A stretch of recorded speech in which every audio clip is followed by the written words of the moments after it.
यहाँहरू हुनुहुन्छ एकजना खिमलाल देवकोटा जो आफै वरिष्ठ अधिवक्ता हुनुहुन्छ र उहाँको परिचय विशेष गरी संविधान सभाबाट संविधान निर्माण गर्ने क्रममा लामो समयसम्म उहाँले यो संविधानका विभिन्न पाटाहरूमा संविधान लेखनमा बडो महत्त्वपूर्ण काम गर्नुभएको छ।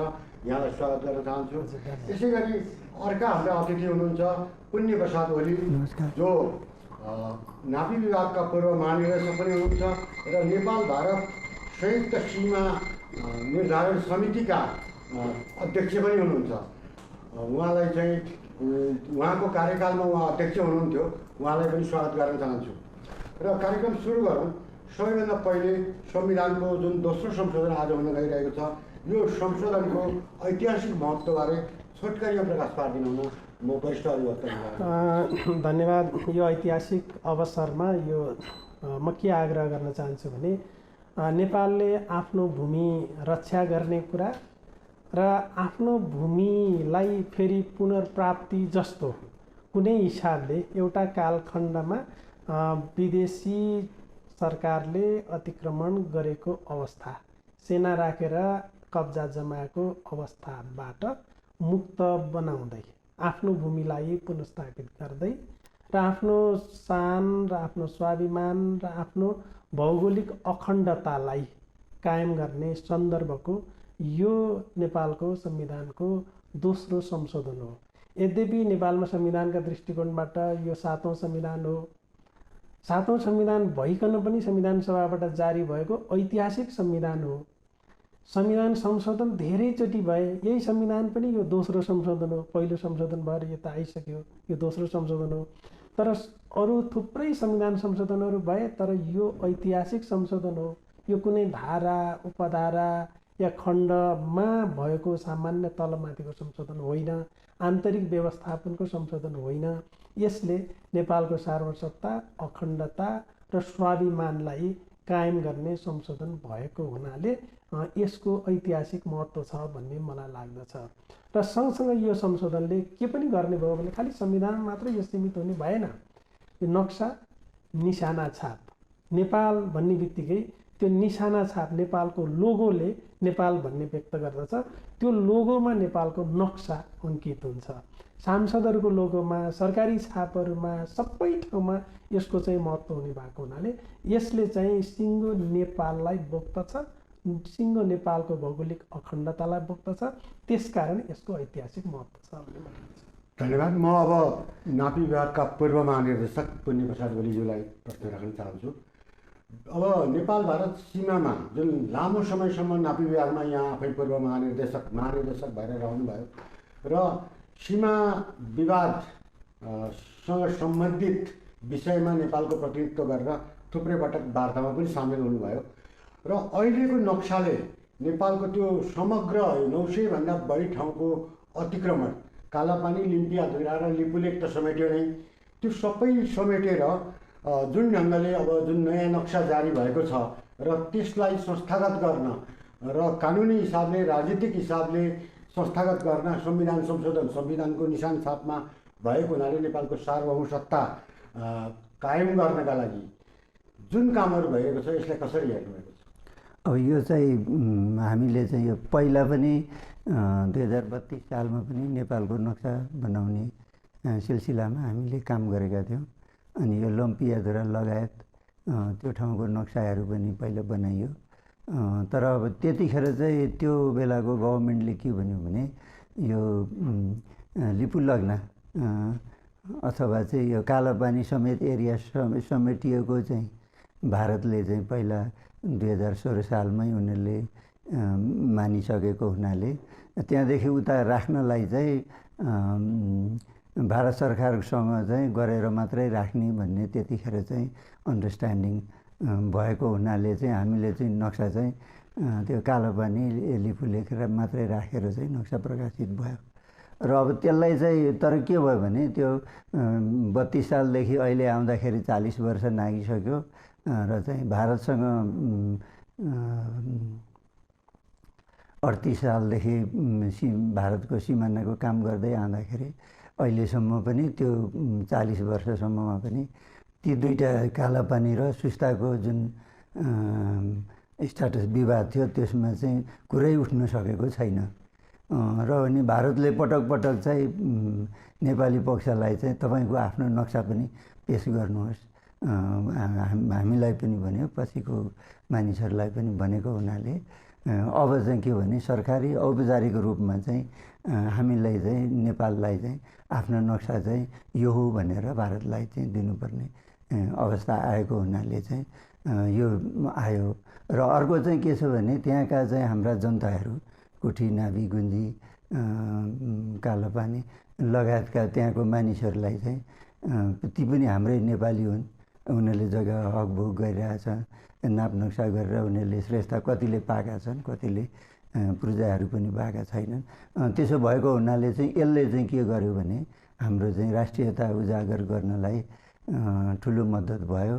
र यो नापीको जुन सीमाको जुन काम गर्ने मानिसलाई पनि हाम्रो लाइन यो हो भनेर चाहिँ आउनु भयो। त्यसैले चाहिँ सुस्ताको हकमा त हामीले पहिले नै नक्सामा चाहिँ समावेश गरिसकेका थियौँ भनेदेखि कालोपानीको यो लम्पियाधुरा एरियाको चाहिँ अहिले नयाँ नक्साले चाहिँ सरकारबाट स्वीकृति लिएर चाहिँ त्यसो गर्न सजिलो भएको छ।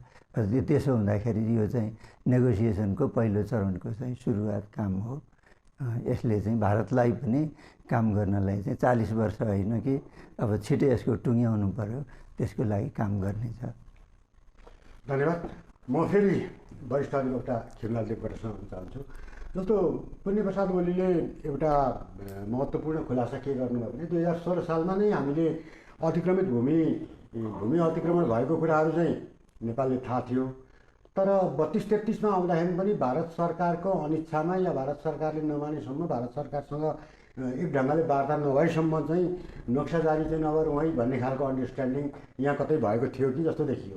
यो हिसाबले हेर्दा 40-50 वर्षपछि हाम्रो राजनीतिक नेतृत्वमा एउटा इच्छाशक्ति जागृत भयो र त्यो इच्छाशक्तिका कारणले गर्दा आजको मितिमा आएर चाहिँ नक्सा जारी गर्ने र संविधान संशोधन मार्फत विधिवत प्रक्रिया अगाडि बढाउने कुरोकानी अगाडि बढ्यो। र अबको राजनीतिक कोर्स के हुन्छ? जस्तो आज संविधान संशोधन हुन्छ, निशाना छापमा परिवर्तन हुन्छ र त्यसपछिको राजनीतिक तथा कूटनीतिक कोर्स के हुन्छ? एकदम ठिक कुरा गर्नुभयो। लिम्पियाधुराको किनारबाट बगेको काली नदी, सुगौली सन्धिले सिमाना निर्धारण गर्दा नेपाल सरकारले कालीदेखि पश्चिमको भूभागमा दाबी नगर्ने भन्या हुनाले लिम्पियाधुरासँगै सटेर बगेको काली नदी नेपालको सिमाना हो भन्ने कुरा चाहिँ सुगौली सन्धिले स्पष्ट गरेको। जुन सुगौली सन्धि भारत नहुँदै ब्रिटिससँग भएको थियो, त्यही ब्रिटिससँग भएको सन्धिलाई अविच्छिन्न उत्तराधिकारवालाको रूपमा भारत सरकारले स्वीकार गरेर आएको अवस्था।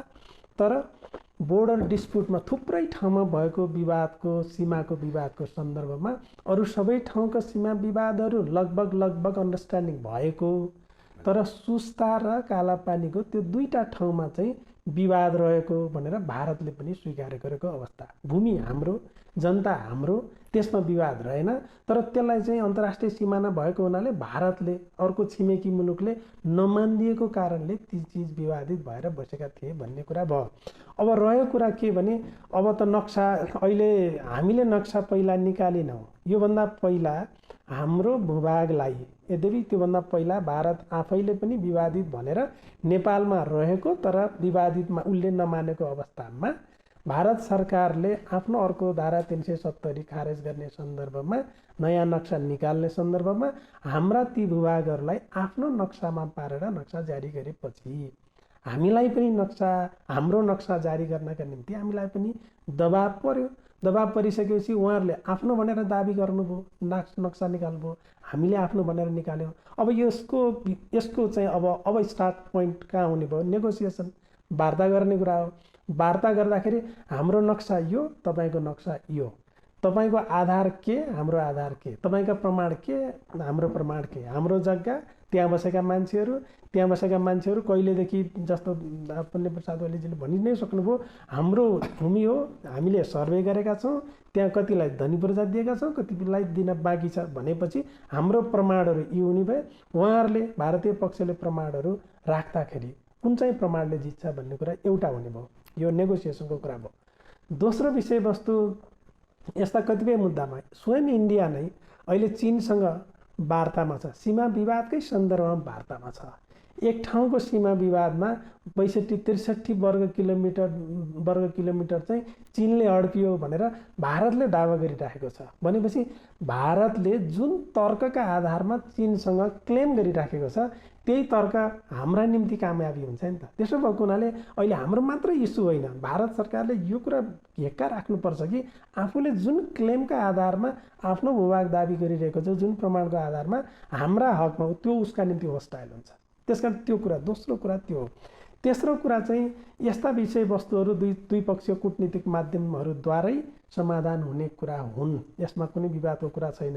फेरि यति विशाल छिमेकी, यति ठुलो भूभाग भएको मुलुकले, नेपाल जस्तो सानो भूभाग भएको मुलुकलाई अनि सानातिना चाहिँ भूभागहरूका निम्ति किचलो थाप्ने कुरा, त्यो राम्रो कुरा हुँदैन।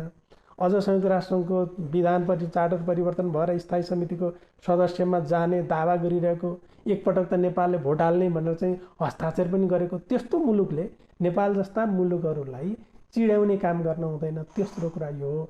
चौथो कुरा, यदि यही कुरा द्विपक्षीय पहलबाट, द्विपक्षीय वार्ताबाट समाधान भएन भने अन्तर्राष्ट्रिय फोरमहरू पनि छन्। अन्तर्राष्ट्रिय फोरमहरूमा पनि नेपालले आफ्नो तथ्य प्रमाणहरूको आधारमा आफ्नो यो भूमि हाम्रो हो भन्ने कुरालाई पुष्टि गर्ने, पुष्टि मात्रै भएन, अब त उपभोग गर्ने कुरा आयो, भोग गर्ने कुरा आयो। नक्सामा हाम्रो छ तर अनधिकृत रूपमा अरू कसैले कब्जा जमाएर बसिरहेको छ भने त्यो कब्जाबाट मुक्ति दिलाउने कुरा अबको प्रक्रिया हो भन्ने मलाई लाग्दछ।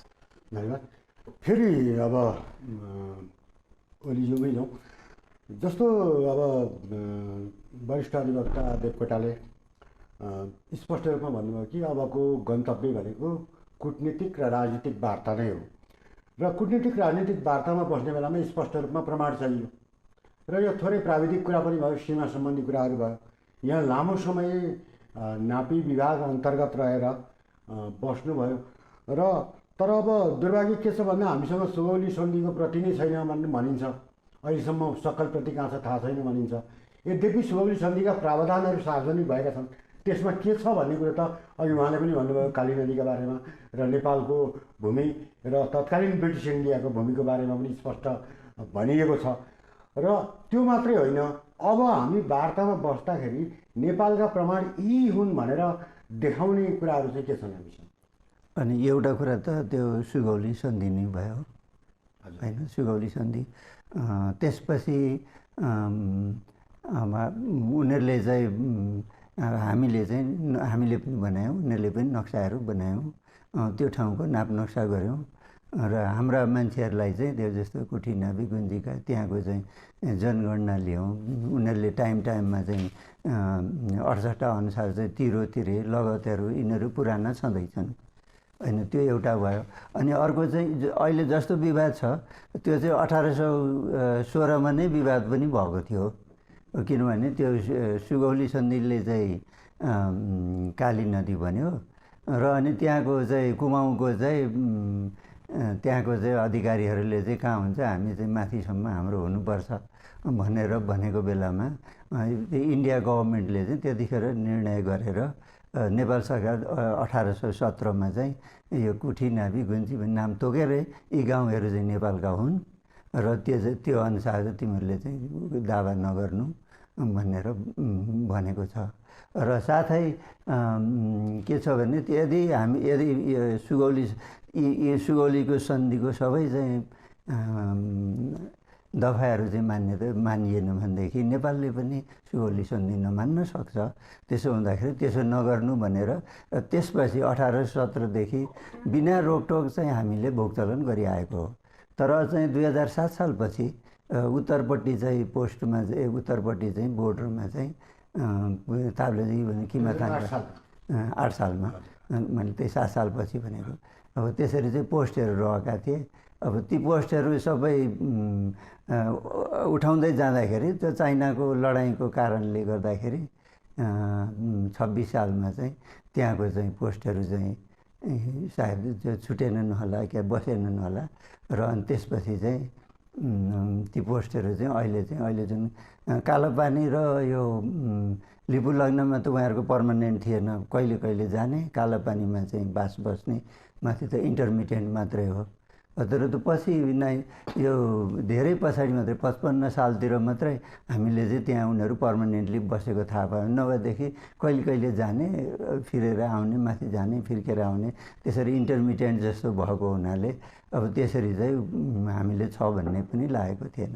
र भए पनि अब जस्तै चाहिँ हामी चाहिँ उनीहरूको चाहिँ उपस्थितिलाई रिकगनाइज गर्ने पक्षमा थिएन भनौँ न। पछि इभन 40 सालतिर तर हामी चाइना बोर्डरमा काम गर्दाखेरि हाम्रो टिमले चाहिँ त्यहाँ चाहिँ इन्डियनहरू बसेको छ भनेर चाहिँ त्यतिखेर रिपोर्ट चाहिँ गरेको थिएन। त्यसैले चाहिँ त्यो पछिको चाइना बोर्डर भनेको 2036-38मा हामीले चाहिँ जोइन्ट इन्सपेक्सन गऱ्यौँ, त्यतिखेर पनि थिएन। त्यसैले त्यो चाहिँ उनीहरू चाहिँ बेला बेलामा सुनेको चाहिँ के भनेदेखि इन्डियन आर्मीहरू चाहिँ मान्छेहरू कहिले कहिले माथि जाने आउने गरेको हो भनेर चाहिँ त्यसरी थाहा भएको। तर त्यसरी चाहिँ पर्मानेन्टली उनीहरू बसेका थिएनन्। र चाहिँ त्यसो भएको हुनाले चाहिँ यो हाम्रो डकुमेन्टहरू चाहिँ अब त्यो त त्यो जब आउँछ त्यतिखेर हामी पेस गर्छौँ होइन। नभएदेखि चाहिँ बिना डकुमेन्ट भए त 1816देखि नै उनीहरूले हामीलाई बस्न थिएनन्। कुठी नाभी गुन्जीका मान्छेहरू हुने थिएनन् र हाम्रो मान्छेले चाहिँ त्यहाँ नाप नक्सा गर्ने थिएन। तपाईँ 68का रेकर्डहरू रहने थिएनन्। अनि त्यसपछि पछिको नापी गर्दाखेरि अहिलेको प्रेजेन्ट नापीमा चाहिँ कालोपानीसम्म नापी गरेर त्यहाँदेखि उता चाहिँ नाप नक्सा गर्न चाहिँ उनीहरूले इन्डियनहरूले अवरोध गरे अनि त्यतिकै फर्केर आएका कुठी नाभी गुन्जी 3 गाउँको चाहिँ। तर त्योभन्दा अगाडिको त नाप नक्सा गरेको छ। तपाईँले चाहिँ 68का रेकर्डहरू पनि भेट्नुहुन्छ। र उहाँहरूले त अब अरू कुरा पनि गर्लान्। चाइना बोर्डरमा काम गर्दाखेरि अब त्यतिखेर सबै बोर्डरमा इन्डियनहरू थिए। अब त्यो कति कुराहरू चाहिँ त्यहाँ लेखाउँदाखेरि नक्सा बनाउँदाखेरि चाहिँ राम्रो एकुरेट नक्सा बनिएन। हामी चिनको दुइटैको कमजोरी हो। त्यसलाई चाहिँ हामीले चाहिँ 2036-38 सालमा चाहिँ त्यसलाई रेक्टिफाई गऱ्यौँ। तर हामीले त्यतिखेर चाहिँ इन्डियनहरूले नै के अरे टिङ्कर भन्ज्याङ भन्दा 3 माइल पश्चिमबाट चाहिँ हाम्रो नेपाल र चिनको चाहिँ सिमाना सुरु हुन्छ भनेर चिनियालाई भनेको हुनाले त्यो त हामीले भनेको होइन। अनि त्यसैले उनीहरूले एग्री गरेको हुनाले त्यही एग्री गरेको उसलाई कालोपानी लगायत लिपु लग्नाहरू यिनीहरू चाहिँ हाम्रोमा परेका थिए नाप नक्सामा राखेको हो। र त्यहाँदेखि उता पश्चिममा चाहिँ हामी कुरा गर्ने भनेर त्यो चाहिँ नेगोसिएसन पार्ट चाहिँ इन्सपेक्सन अथवा बााउन्ड्री डिमार्केसनको काम अझै चालु नै छ। त्यसो हुँदाखेरि त्यसको चाहिँ टुङ्गो भएको छैन। मैले मोटामोटी भन्ने त त्यति नै हो। र अब अरूले यिनीहरूले जे भने पनि खास कुरा चाहिँ के भनेदेखि सुगौली सन्धि नै मुख्य कुरा हो। र त्यसमा चाहिँ विवाद परेको थियो। त्यो 1817मा चाहिँ भारत सरकारले चाहिँ त्यसलाई चाहिँ यी 3टा गाउँहरू नेपालकै पर्छन् भनेर त्यो निर्णय गरेको छ।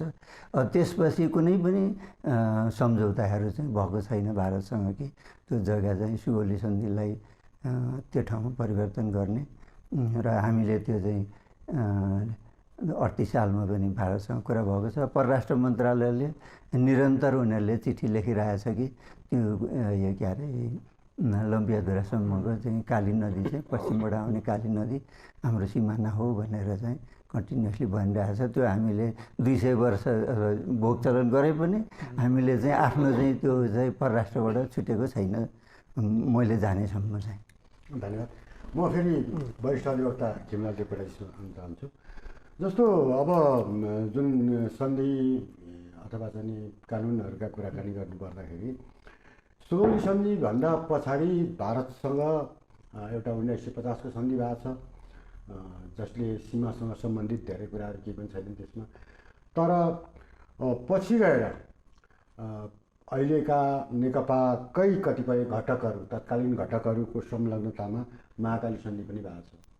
र महाकाली सन्धिमा स्पष्ट रूपमा के कुरा लेखिएको छ भनेदेखि काली नदीको अधिकांश भूभागहरू सीमा नदी मानिनेछ भनेर अधिकांश शब्द प्रयोग गरिएको छ।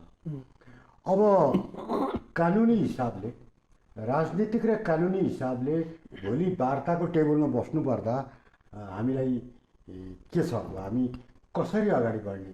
यो पछिल्लो महाकाली सन्धि त्यसलाई कुन रूपमा हामीले चाहिँ प्रस्तुत गर्नुपर्छ? किनभने त्यहाँ चाहिँ हामीले सन्धिको रूपमा स्वीकार गरेका छौँ र संसदबाट पारित पनि गरेका छौँ त्यो कुरालाई। र एउटा कुरा त्यहाँ भयो। र दोस्रो कुरो, भारतको अहिलेसम्म इतिहास हेर्दाखेरि भारत स्थापनाका करिबन 70 वर्षको इतिहासमा चाहिँ उसको कसैसँग पनि सीमा विवाद सुल्झेको छैन। पाकिस्तानसँग एकदम सुरुवाती चरणदेखि नै 7 दशकदेखि नै सीमा विवाद छ। चीनसँगको सीमा विवाद पनि 7 दशकदेखि सुल्झेको छैन। र बङ्गलादेशसँग तुलनात्मक कम होला, तर बाँकी सबै देशसँग सीमा विवाद छ। यस अर्थमा चाहिँ हामी कतिको आशावादी हुन सकिन्छ? यसमा यसो गर्नु पर्ला। सबभन्दा पहिला यसको फाउन्डेसन भनेको सुगौली सन्धि हो। यदि सुगौली सन्धिलाई नमान्ने हो भने, ओलीजीले पनि भन्नुभयो, हामीले पनि नमान्ने हो भने के हुन्छ? बोर्डरको बारेमा भएको सन्धि भनेको सुगौली सन्धि मात्रै हो। त्यसपछि भएका अरू सन्धिहरूले सिमानाको बारेमा बोल्दैनन्, त्योभन्दा अगाडिकाले पनि बोल्दैनन्। सिमानाको बारेमा बोलेको सन्धि त्यही सुगौली सन्धि हो। यदि सुगौली सन्धिलाई भारतले नमान्ने हो भने नेपालको सिमाना काँगडा र टिस्टा पुग्छ, होइन? त्यो त्यतातिर त्यो एका त अब भारत सरकारलाई होला नै। त्यसो भएको हुनाले मैले खालि प्रसङ्गवश आएको कुरा मात्रै हो। मेरो कुरा के भने सुगौली सन्धि नै नेपालको सीमा निर्धारणको फाउन्डेसन हो, एक। त्यसपछि भएका सन्धि, महाकाली सन्धिको कुरा निकाल्नुभयो। महाकाली सन्धि मूलत त्यो जलस्रोतको व्यवस्थापन उपयोगको सम्बन्धमा हो, सीमाको सम्बन्धमा होइन।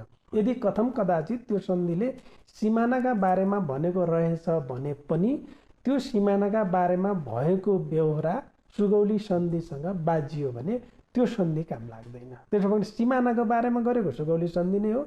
महाकाली सन्धि चाहिँ त्यहाँको जलस्रोतको उपयोग गर्ने सन्दर्भमा भएको सन्धि हो। त्यसकारण त्यो सन्धिको मूल मकसद जलस्रोतको उपयोगसँग सम्बन्ध मात्रै सीमित गर्नुपर्छ। यद्यपि महाकाली सन्धिका बारेमा अरू थुप्रै टिका टिप्पणी छन्। ती टिका टिप्पणीका बावजुद पनि सिमानाको कुरा महाकाली सन्धिमा जे लेखिएको भए पनि त्यो कायम हुँदैन। दोस्रो कुरा मैले प्रश्न गर्न खोजेको। तेस्रो कुरा चाहिँ अब कति आशावादी हुन सकिन्छ? भारतले सबै छिमेकीहरूसँग चाहिँ सीमा विवाद सचिव स्तरीय जुन सीमाका बारेमा सचिव स्तरीय समितिले टुङ्ग्याउने भनेर हरेकचोटि भनिन्छ। तपाईँ आफै अब ओलीज्यू आफै चाहिँ त्यो समितिमा रहेर काम पनि गर्नुभयो। तर सचिव स्तरीय समिति वर्षमा 2 पटक बैठक बस्ने हो। त्यो बैठक वर्षौँसम्म पनि हुँदैन र भइहाल्यो भने पनि जो विवाद छ त्यसलाई थाती राखिन्छ। यसको चाहिँ यस्तो हुँदो रहेछ, यो नियतको कुरा। यद्यपि नियतमा म त्यति धेरै अहिले गइहाल्दिनँ, आरोपित पनि म गर्दिनँ, गर्न आवश्यक पनि हुँदैन। यो सीमा विवाद टुङ्ग्याउँ भनेर 2 देश लाग्ने, 2 देशका खास गरी कार्यकारी प्रधानमन्त्रीहरूका बिचमा अब यो विवाद नराख्ने भनियो भने यो अरू कुनै पनि चाहिँदैन, यो टुङ्गिन्छ। तर टुङ्ग्याउन नचाहँदाखेरि सचिव स्तरीय, प्राविधिक समिति, अर्को समिति, अरूलाई चाहिँ मानौँ, यो दुईटालाई फेरि कायमै राखौँ भन्ने कुरा गरिन्छ। यो सबै कुरा के भने त्यो टुङ्ग्याउन नचाहँदाको परिणाम हो। दोस्रो कुरा यो हो। तेस्रो कुरा, छिमेकीसँग सबैसँग सीमा विवाद मात्रै होइन, कुनै मुलुकसँग पनि सम्बन्ध राम्रो बनेन। यो मोदीजी आउनुभन्दा ठिक्क अगाडि श्याम शरणजीकै एउटा चाहिँ उसमा कमिटीले चाहिँ के भन्यो भने इन्डियाको कूटनीति अन्तर्राष्ट्रिय सम्बन्ध किन यस्तो बन्न पुग्यो भन्ने बारेमा रिभ्यू भएको छ। रिभ्यू हुँदाखेरि उहाँहरूले के भन्नुभएको छ भने हामी सुपर पावर हुन लागिरहेको मुलुकले छिमेकी मुलुकहरूसँगको सम्बन्ध नराम्रो बनाउनु हाम्रो हितमा हुँदैन। अब चाहिँ यो हाम्रो छिमेकीसँगको सम्बन्ध बदल्नुपर्छ भन्ने कुरा पनि छ। मोदीजी भर्खर आउने बेलामा उहाँले त्यो कोसिस पनि गर्नुभएको थियो। तर अहिले चाहिँ के देखिँदै गयो भने एउटा खालको हेजिमनी, हामी त बडे भाइ हौँ भन्ने जस्तो त्यो मानसिकताले उहाँले जो काम गरिरहनु भएको छ। तर मुलुकका सन्दर्भमा, सार्वसत्ताका सन्दर्भमा कोही बडे भाइ र कोही छोटे भाइ हुँदैन।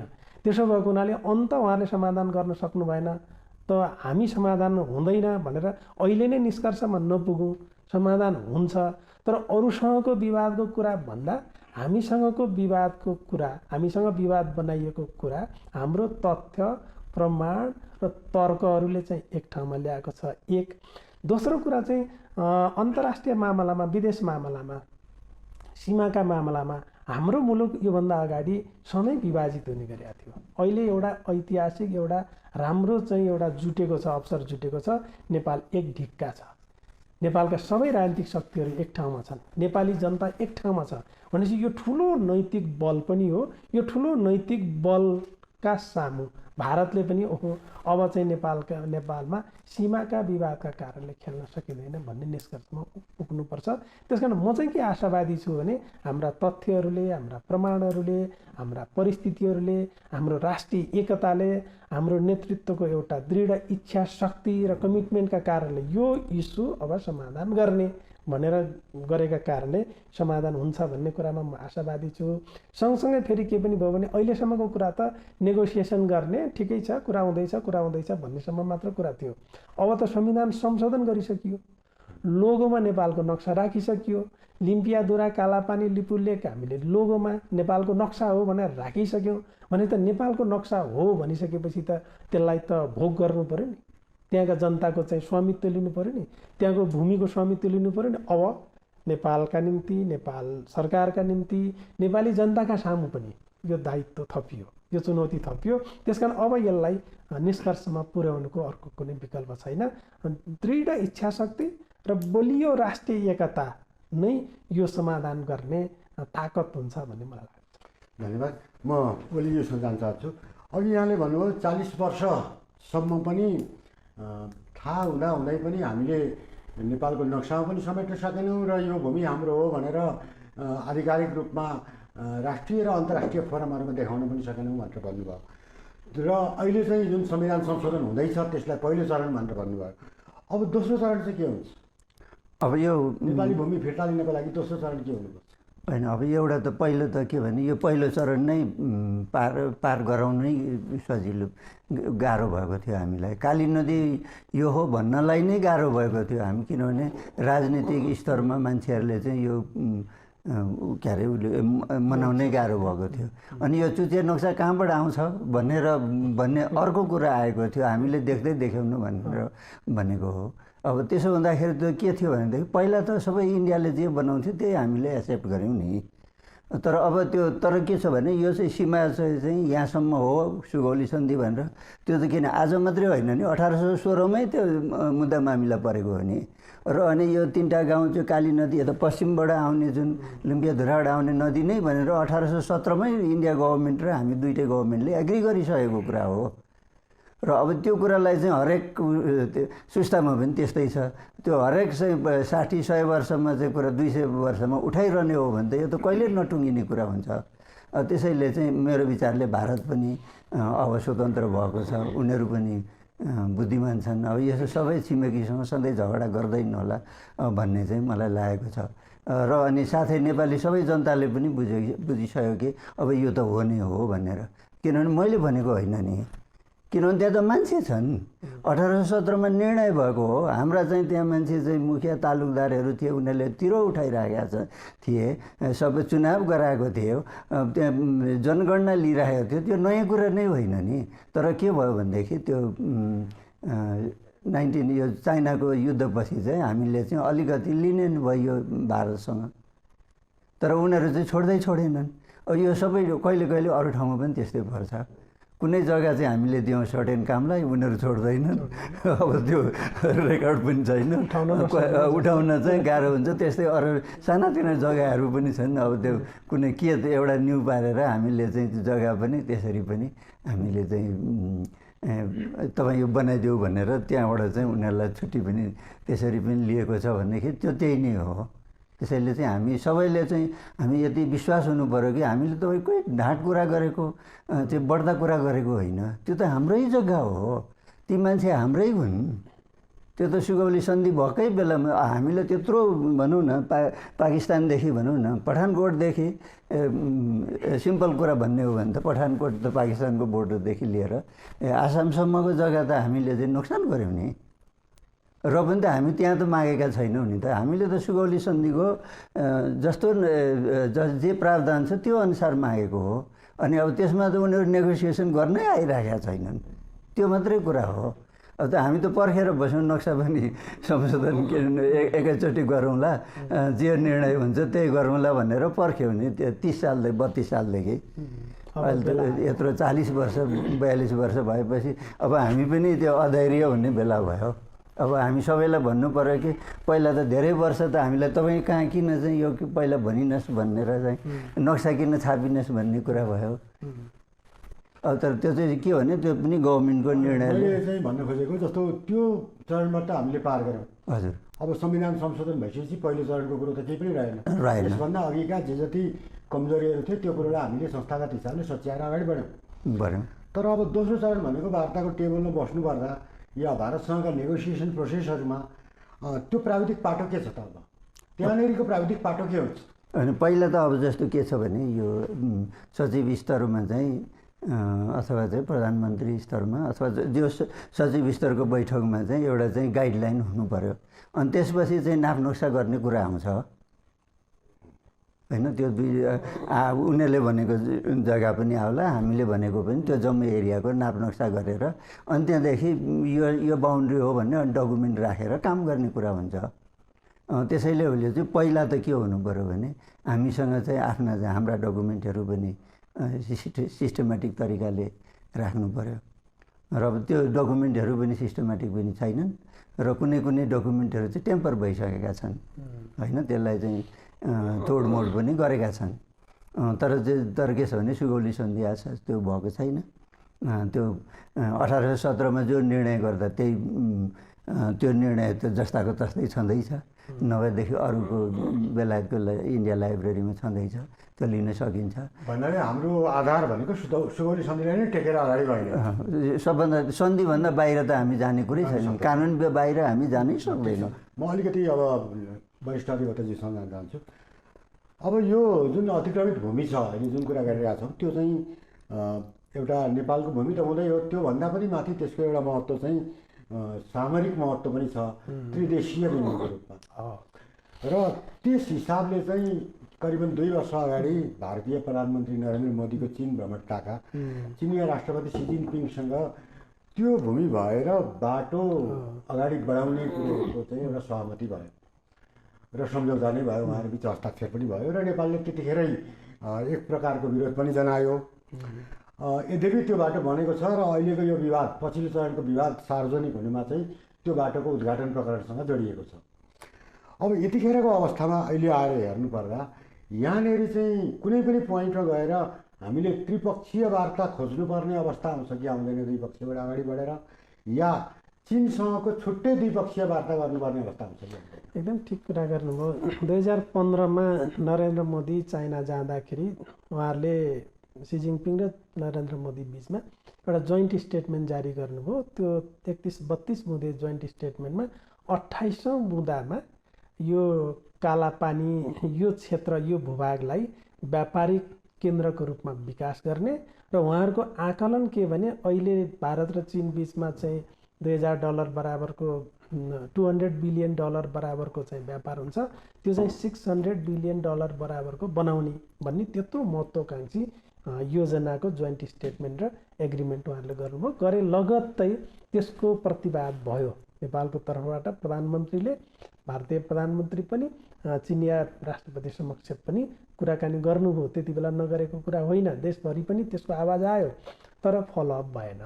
त्यसले गर्दाखेरि तपाईँले ठिक कुरा गर्नुभयो कि पहिलो कुरा त हाम्रो भारत नै हो, भारतसँगको हाम्रो सिमानाको कुरा टुङ्ग्याउने कुरा, सुगौली सन्धि ठ्याक्क अगाडि राख्ने, सुगौली सन्धि मान्ने कि नमान्ने भन्ने कुरा गर्ने। सुगौली सन्धि मान्ने हो भने नेपाल चाहिँ त्यो काली नदीदेखि चाहिँ पूर्व नेपालको भाग हो, लिम्पियाथुरा लिपिलेक र कालापानी नेपालको भागमा पर्छ भन्ने कुरा चाहिँ प्रष्ट भइहाल्यो। नदीको मुहान काली नदीको मुहान कुन हो भन्ने कुरा विवाद पर्यो भने त्यसका बारेमा त्यसका विज्ञहरू चाहिँ राखेर उनीहरूले कुन चाहिँ भन्छन् त्यसको भनेर भन्लान्, त्यसरी टुङ्ग्याउने कुरा भयो। पहिलो कुरा भारतसँगै नेगोसिएसन गरेर टुङ्ग्याउने कुरा हो। सुगौली सन्धिले के भन्छ, प्रमाणहरूले के भन्छन्, कब्जा गरेको कुरा, ताकतको कुरा, शक्तिको कुराले होइन। हाम्रो सेना बसिया छ भन्ने कारणले त्यो भूभाग चाहिँ भारतको हुन सक्दैन। सेना बसिया कुरा हो भने, सुरक्षा फौज राखेको हो भने त्यो गल्ती भयो भन्ने कुरा चाहिँ भारतले स्वीकार गर्नुपर्छ। पहिलो स्टेप यही हो। यति कुरा टुङ्गिसकेपछि नेपालको समेत भूभागमा भारत र चीन दुईटा पक्ष मिलेर एग्रिमेन्ट गर्ने कुरा, नेपाललाई थाहै नदिकन गर्ने कुरा, यो पनि अर्को खालको हेजिमनी त पक्कै हो। नेपाललाई सोध्नु पर्दैन।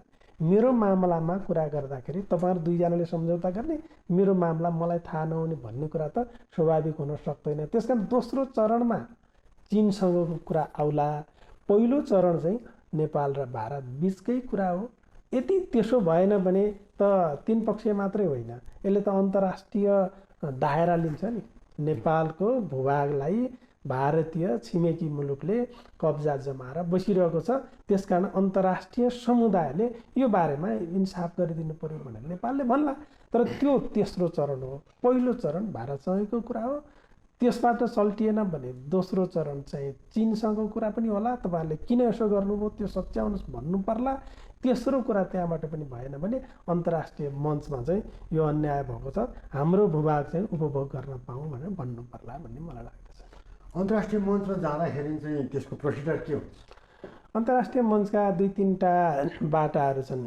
एउटा त संयुक्त राष्ट्रसङ्घको महासभामा आफ्ना मामलाहरू अहिले अन्तर्राष्ट्रियकरण गर्ने र नगर्ने भन्ने विवाद भइरहेको देख्छु। तर नगर्ने र नगर्ने भन्दै गर्दा यो अन्तर्राष्ट्रियकरण भइसकेको छ। नेपालको विवाद सीमा विवाद छ भारतसँग भन्ने कुरा भइ नै सकेको छ। यो अनौपचारिक हो। औपचारिक रूपमा साधारण सभामा महासभामा संयुक्त राष्ट्रसङ्घको महासभा प्रत्येक वर्ष बस्छ, सेप्टेम्बरमा बस्छ। बस्ने बेलामा त्यहाँ चाहिँ नेपालले आफ्नो कन्सर्न चाहिँ उठाउन सक्ने भयो। पहिलो कुरा त्यो भयो। दोस्रो कुरा सेक्युरिटी काउन्सिलमा यस्ता मामलाहरू चाहिँ हाम्रा बिचमा विवाद भएको छ भन्ने कुरा होला। अब अन्तिम लास्ट रिजोर्ट भन्छ त्यसलाई चाहिँ अन्तर्राष्ट्रिय अदालत पनि होला। यदि अन्तर्राष्ट्रिय अदालत जाने हो भने फेरि अन्तर्राष्ट्रिय अदालतको विधान, अन्तर्राष्ट्रिय अदालतको आफ्नो प्रक्रिया छ, अन्तर्राष्ट्रिय अदालतको जुरिस्डिक्सन डिक्लेरेसन गर्ने कुरा छ। त्यो यो क्षेत्राधिकार हामी मान्दछौँ भन्नु पर्यो। दुवै देशले त्यो क्षेत्राधिकार मान्नका निम्ति मन्जुर गर्नु पर्यो।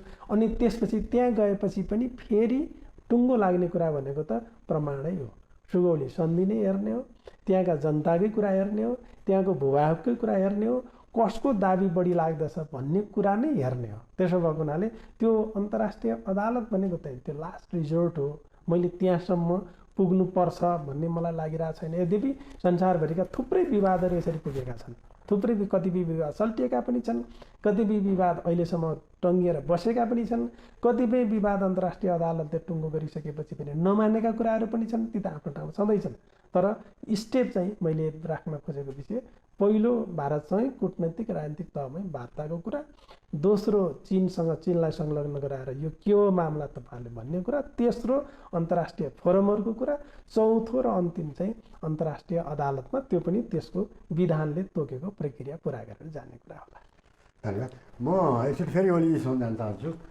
जुन अघि तपाईँले सुरुमा भन्नुभयो नाप नक्सा सबै भयो भन्ने कुरा भयो र हामीले अहिलेसम्मको यो जुन संवादमा एउटा कुरालाई चाहिँ जोड्किदिउँ भन्दा सुगौली सन्धि नै मूल आधार हो र अहिले सरसर्ती हेर्दाखेरि भारतले पनि सुगौली सन्धिलाई इग्नोर गरेको चाहिँ कहीँ कतै पब्लिक जानकारीमा आएको छैन। तर एउटा कुरो के छ भन्दा उसले सुगौली सन्धिलाई मान्दै सुगौली सन्धिले काली नदी जुन एउटा नेपालका लागि चाहिँ सीमाको बिन्दुको रूपमा चाहिँ स्थापित गरिदियो, सीमा नदीको रूपमा स्थापित गरिदियो सुगौली सन्धिबाट। तर भारतले एउटा नक्कली काली नदी खडा गर्यो। कुनै एउटा खोल्सीलाई, लिपु खोला या के नामको एउटा खोल्सीलाई चाहिँ नक्कली काली नदी बनिदियो र यो प्रक्रिया धेरै लामो समयदेखि छ। 2028-30 सालदेखि नै उसले चाहिँ निरन्तर अब त्यो गतिविधि अगाडि बढायो र उसले चाहिँ नक्कली काली नदी कायम गरेर त्योभन्दा उताको भूभाग चाहिँ कब्जा गर्यो। अब यो अवस्थामा यो मुहानको विवाद चाहिँ कसरी समाधान गर्ने? मुहान काली नदीको मुहान यही नै हो, वास्तविक काली नदीको मुहान यही नै हो भनेर जाँच्ने अथवा चाहिँ त्यो कुरोलाई वैज्ञानिक हिसाबले प्रमाणित गर्ने आधार के हुन्छ? अनि त्यसमा चाहिँ पहिला त हामी अब नाप नक्सा गर्ने भएको हुनाले सुगौली सन्धि र यसको तत्कालका नक्साहरूले कसलाई काली नदी भनेको थियो त्यसलाई मान्ने हो। अब त्योभन्दा अगाडि नै जाने हुँदाखेरि त स्कन्द पुराणमा पनि काली नदी कहाँ हो भनेर त्यहाँ चाहिँ वेदव्यासले लेखेकै छन् होइन। त्यो पनि एउटा आधार हुनसक्छ। तर त्योभन्दा पनि के छ भने हामी चाहिँ त्यो काली नदी त्यही हो भनेर त 1817मै निर्णय भइसक्यो हो। भइसकेपछि त अब त्यसलाई चाहिँ त्यो फेरि दोहोऱ्याएर 100 वर्षपछि 200 वर्षपछि फेरि अर्को चाहिँ दोहोऱ्याइरहनु त परेन नि। एकपल्ट निर्णय भइसकेपछि अब कि त इन्डियाले चाहिँ अर्को सन्धि देखाउनु पर्यो, त्यो त हामीलाई थाहा भयो। भारतीय अतिक्रमणको आधार त नक्कली काली नदी नै हो। होइन, त्यो नक्कली काली नदी त्यसरी भनेर त भएन नि। अब त्यहाँ त त्यो किनभने यो चाहिँ कुनै चन्द्रमा त होइन नि, यहाँ त मान्छे हजारौँ वर्षदेखि त्यहाँ बसिराखेका छन्, अहिले पनि बसेका छन्। त्यो 10,000 वर्षदेखि त मान्छे छन् नि। त्यसैले त्यो चन्द्रमा भएको भएदेखि आज उनीहरू त के भन्नु चाहन्छ भने हरेक पटक चाहिँ हरेक 100 वर्षमा चाहिँ त्यो नदीको नाम चेन्ज हुँदै हुँदै भोलि पर्सि टिङ्कर नदी पनि हुनसक्छ। त्यसरी त्यो गर्दै भन्दैमा त हामी मान्ने कुरा हुँदैन। एउटा कुरा त त्यो भयो। अर्को कुरा चाहिँ अब जस्तो चीनसँग पनि हामीले यस विषयमा कुरा गरेको हो। हुँदाखेरि यो फर्स्ट इन्सपेक्सन गर्दाखेरि चाहिँ हामी चाहिँ कहाँबाट जाने भन्दाखेरि यो ट्राई जङ्सन कहाँ हो भन्दाखेरि त्यो त लम्बियाधुरै भनेर चाहिँ तिर नै पर्छ भनेर चाहिँ भन्यो। किनभने पहिला चाहिँ हाम्रो साइडबाट चाहिँ नक्सा पेस गर्दाखेरि चाहिँ त्यसको कुनै डकुमेन्टेसन छ चीनसँगको त्यो वार्ता यो जुन त्रिदेशीय बिन्दुको बारेमा? त्रिदेशीय बिन्दुमा त सिम्पल हामीले के भन्यो भने त्रिदेशीय बिन्दु भनेको 3टा देशको उपस्थितिमा निर्णय गर्ने हो। त्यसो हुँदाखेरि 2टा देशले त्यो तेस्रो देशको अनुपस्थितिमा हामीले चाहिँ नगर्ने भनेर भनेको छ। र अर्को चाहिँ अब अहिले जो इन्सपेक्सन हामीले के भने चाहिँ ट्राई जङ्सन भनेकै छैन, वेस्टर्न एक्सट्रिमिटिज सर्वे गर्ने के अरे बााउन्ड्रीको वेस्टर्न एक्सट्रिमिटिज भनेर चाहिँ 2016 सालमा भन्यो। तर पछि हामीले चाहिँ इन्सपेक्सनको चाहिँ स्टार्टिङ पोइन्ट भनेर भन्यो। इन्सपेक्सन कहाँबाट सुरु गर्ने भन्दाखेरि 2016 सालमा अथवा चाहिँ 1961मा चाहिँ जुन ठाउँबाट चाहिँ नाप नक्सा सुरु भयो त्यहाँदेखिको इन्सपेक्सन हामीले गऱ्यौँ।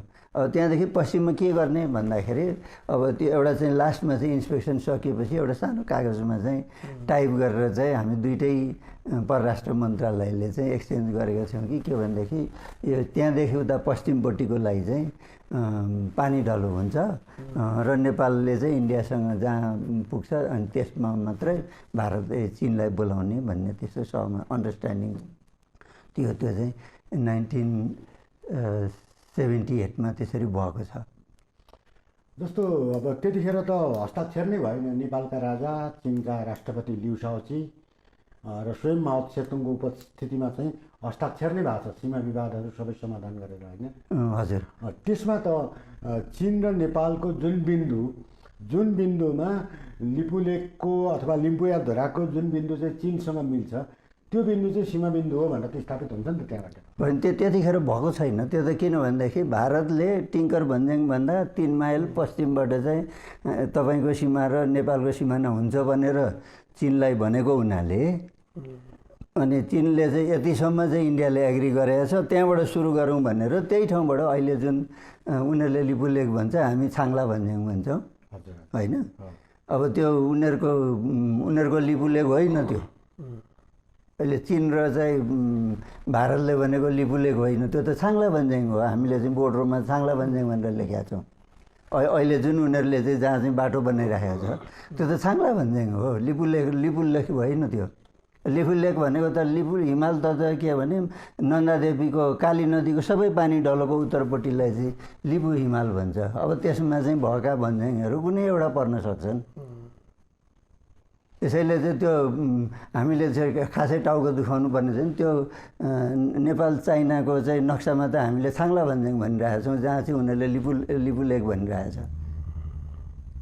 त्यो चाइनाले पनि होइन, उनीहरूको एग्रिमेन्टमा लिपु लेक भनिएको छ, तर चाहिँ नेपाल र चीनको सिमानाको नक्सामा त छाङ्ला भन्ज्याङ लेखिरहेको छ पश्चिमको। प्रमाणको रूपमा चीनसँगको त्यो नक्सा पनि हुनसक्छ। होइन, चीनसँगको त्यो नक्सा पनि हुनसक्छ, तर त्यो त अन्त्य होइन नि त हाम्रो त अन्त्य होइन कि के भनेदेखि त्यो चाहिँ हामी त्यहाँबाट चाहिँ इन्डियाले त्योसम्म चाहिँ 16 सालमा एग्री गरेको हुनाले त्यहाँबाट चाहिँ बोर्डरको चाहिँ स्टार्ट गरेको हो पश्चिमबाट र अनि पूर्वमा चाहिँ लिङसाङ के अरे जिन्साङ पिकसम्म गएर हामी क्लोज गरेका छौँ। तर त्यो त अन्त्य होइन। ट्राई जङ्सन त आउन बाँकी नै छ, पूर्वमा पनि छ पश्चिममा पनि छ। अब एकदमै अन्तमा यहाँहरूलाई म एउटा प्रश्न कमनै रूपमा, जस्तो एउटा लामो राजनीतिक करियरको हिसाबले अगाडि बढ्नुभयो र भारतका विशेष गरेर छिमेकीहरूसँगका सीमा विवादसँग सम्बन्धित लगायत थुप्रै वार्ताहरू पनि हेर्नु भएको छ। तपाईँ कतिको आशावादी हुनुहुन्छ कि तत्कालै राजनीतिक वार्ताबाट, कुटनीतिक वार्ताबाट यो समस्याको समाधान हुन्छ भन्ने? मलाई दुईवटा कोणबाट यसलाई हेर्नुपर्छ जस्तो लाग्छ। एउटा अहिलेसम्मको जुन हेजिमनी देखिन्छ त्यही माइन्डसेटले त यसलाई प्रोलोङ मात्रै गर्छ, यसलाई समाधान दिन्छ भन्ने मलाई लाग्दैन।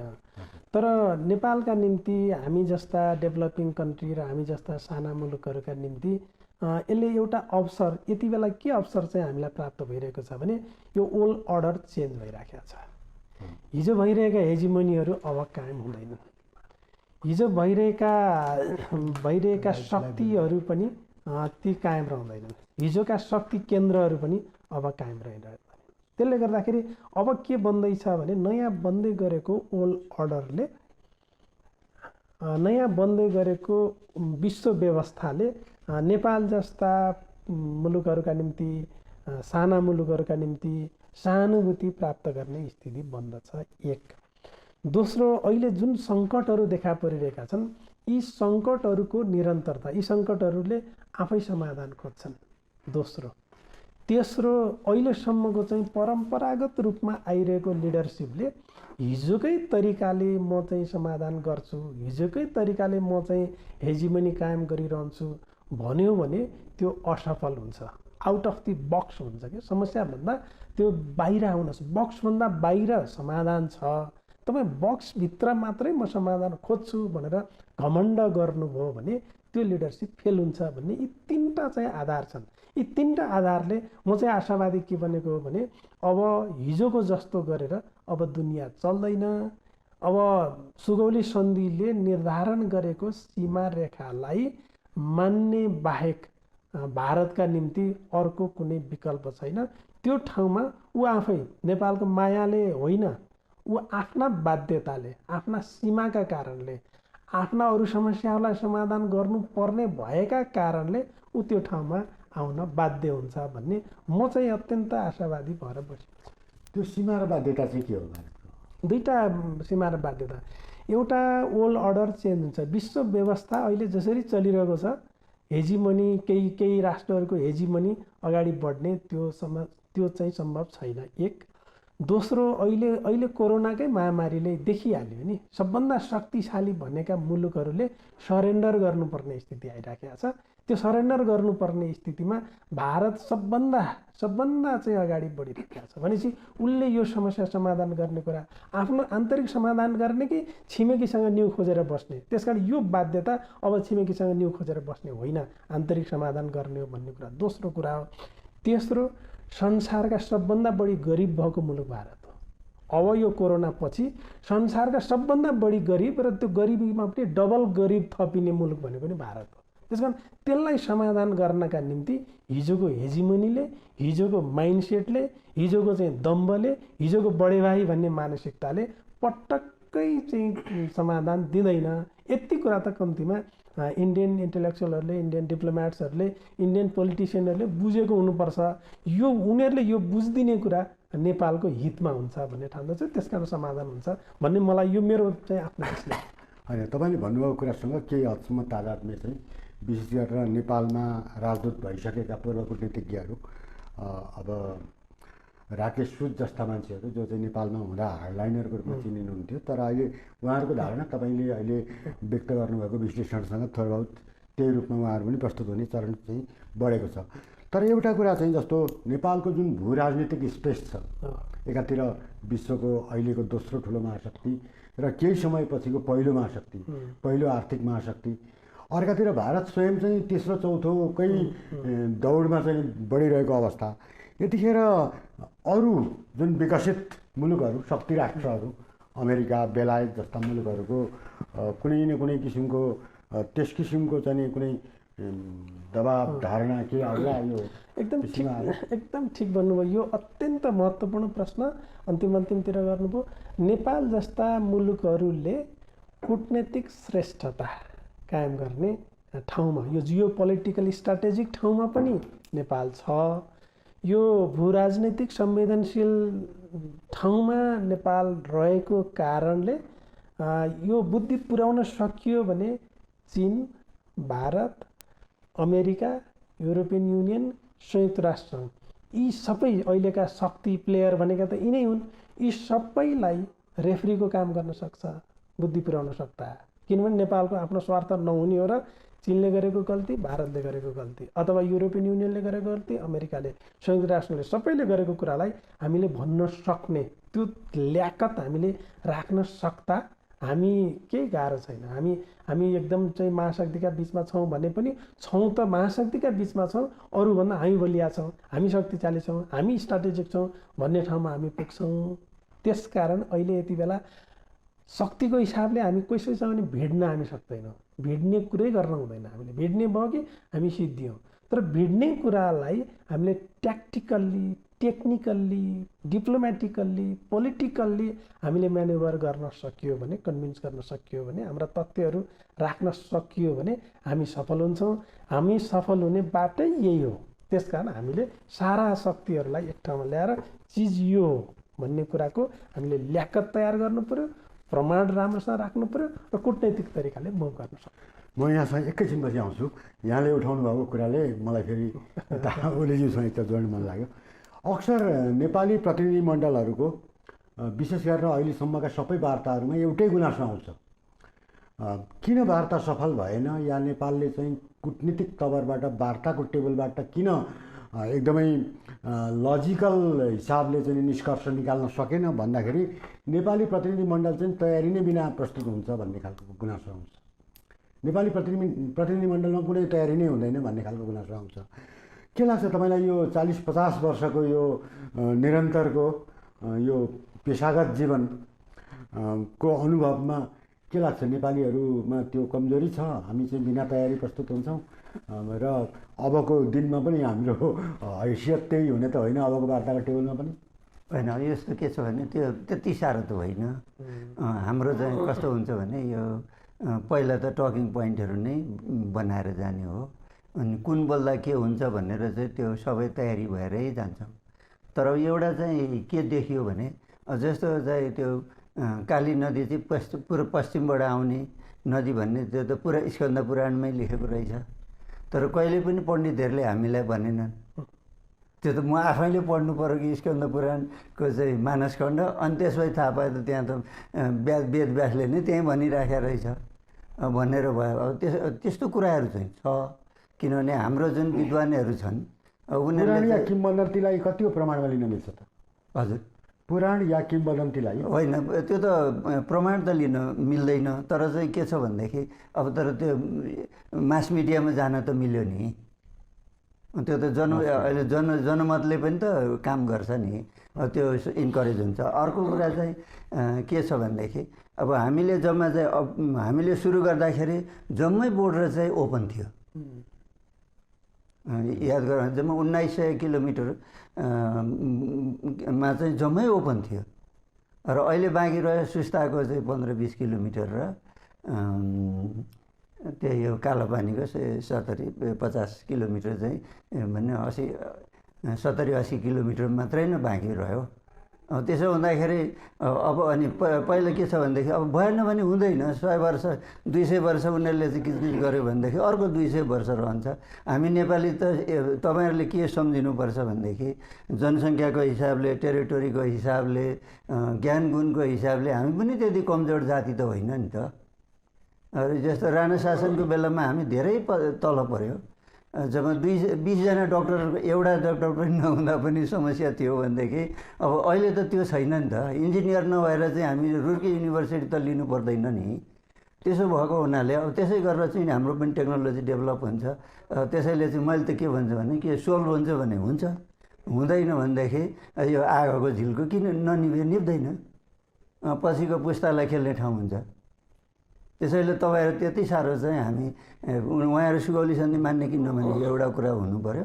हामीले सुगौली सन्धि हुबहु राख्न कोसिस गरेको हो टेक्निकल्ली, अरू कुरा हेरेको छैन। र त्यो अनुसार चाहिँ काम हुनु पऱ्यो। र त्योभन्दा भएन भने पनि त्यो चाहिँ अर्को के हुन्छ, दुई ठाउँको सुस्ता र कालापानीको दुई ठाउँ रहन्छ। त्यो आगाको झिल्को रह्यो कुनै बेला त्यसले पनि काम दिन सक्छ। हामी सधैँ गोर्खालीहरू कमजोर हुन्छ भन्ने त होइन नि। अबको वार्ता त्यो दुईटालाई केन्द्रित गरेर नै हुन्छ। त्यति होइन, उहाँहरूले गर्ने त्यो दुईवटा हो। अरू त रेगुलर इन्सपेक्सन गर्ने, त्यो मेन्टेनेन्स गर्ने त चलिरहन्छ। त्यसो भन्दाखेरि अरू सानातिनाहरू पनि छन्। अब त्यो त इन्सपेक्सन गर्दै जाँदाखेरि उहाँहरूले चाहिँ रेक्टिफाई गर्दै जाला सानोतिनो मिस्टेक। उहाँले पुण्यजीले भनेको कुरा मैले अलिकति थप्न खोजेको के भने नेपाल हुन त मेरो मुखबाट ठ्याक्क आइहाल्यो नेपाल सानो मुलुक भन्ने, तर संसारका जनसङ्ख्या भूगोलको हिसाबले गर्दाखेरि नेपाल 40औँ मुलुकमा पर्छ, सानो पर्दैन होइन त्यो हिसाबले। तर चीन र भारतको चाहिँ बिचमा पर्या हुनाले सानो मुलुक पर्या हो एक। दोस्रो चाहिँ हाम्रा ब्युरोक्राट्सहरू त्यति कमजोर छैनन् जति हामीले चाहिँ बाहिर भन्ने गर्छौँ। तर समस्या के हो भने हामी त अहिलेसम्म ट्रान्जिसनमा गुज्रियौँ नि। हामी सधैँ राजनीतिक सङ्क्रमणमा अवस्थामा गुज्रियौँ, अस्थिरतामा गुज्रियौँ। अस्थिरता पोलिटिकल लिडरसिपमा स्थिरता नभएपछि, पोलिटिकल लिडरसिपले भिजन दिन नसकेपछि ब्युरोक्राट्सहरूले आफ्नो स्ट्यान्ड लिन सक्ने ठाउँ देखिएन। त्यस कारण अहिलेसम्मको समस्या त्यो हो। त्यसो भएको हुनाले हाम्रा ब्युरोक्राट्सहरू मेहनत गर्दैनन् अनि वार्तामा चाहिँ पछाडि पर्छन्, यस्तो हुन्छ उस्तो हुन्छ भन्न पाइयो होइन, भन्न पाइयो। तर म कारण त्यो हो भन्ने मलाई लाग्दैन, कारण पोलिटिकलै हो। तर अहिले सौभाग्य हामीलाई के जुटेको छ भने हामी राजनीतिक स्थिरतामा छौँ।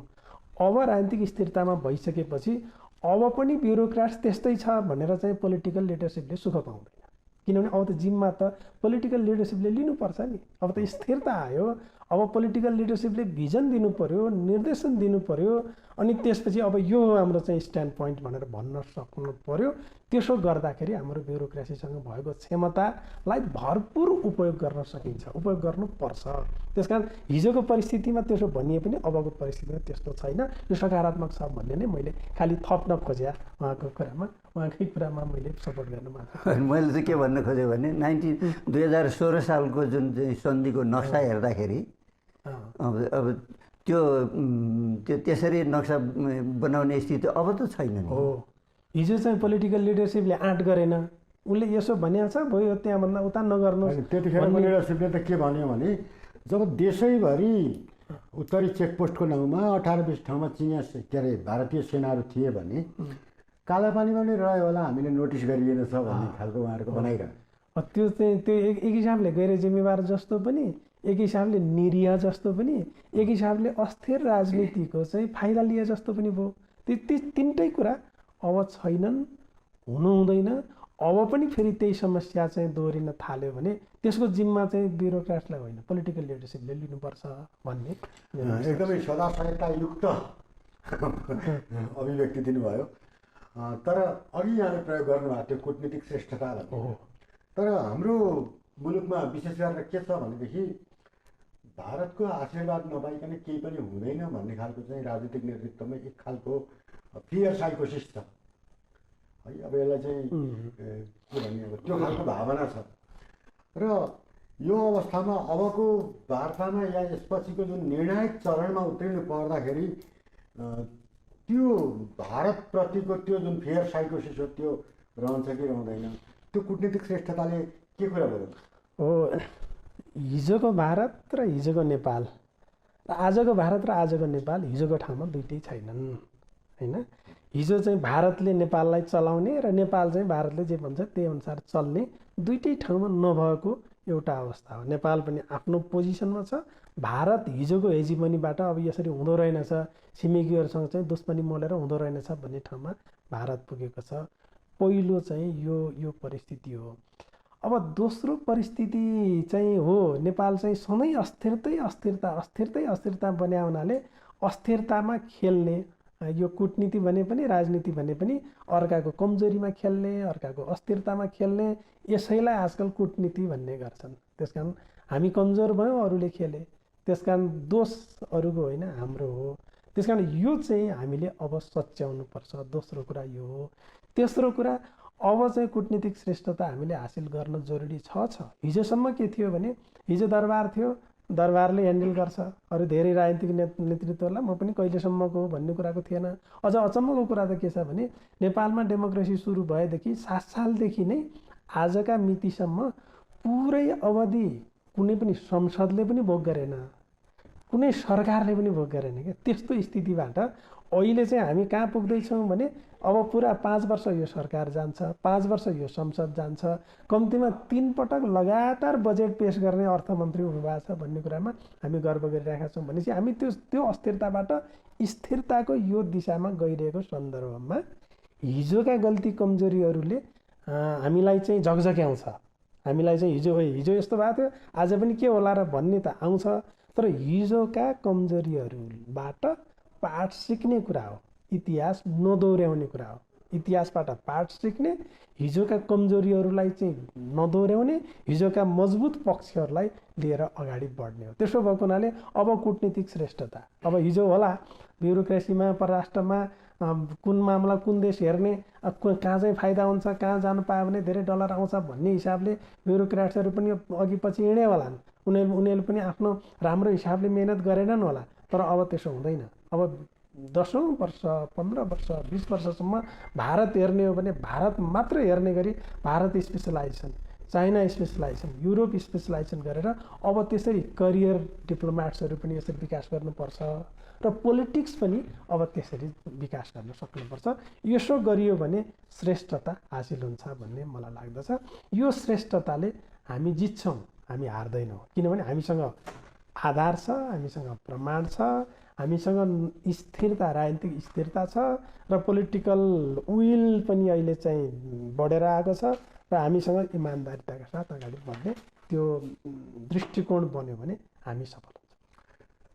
हस्त यहाँहरूले अत्यन्त व्यस्त समयका बिचमा पनि आज एबिसी टेलिभिजनका लागि जुन यो एउटा अत्यन्त महत्त्वपूर्ण अतिक्रमित भूमि फिर्ता गर्ने सन्दर्भमा आफ्ना अभिव्यक्तिहरू व्यक्त गरिदिनु भयो, यहाँहरूलाई धन्यवाद दिन चाहन्छु।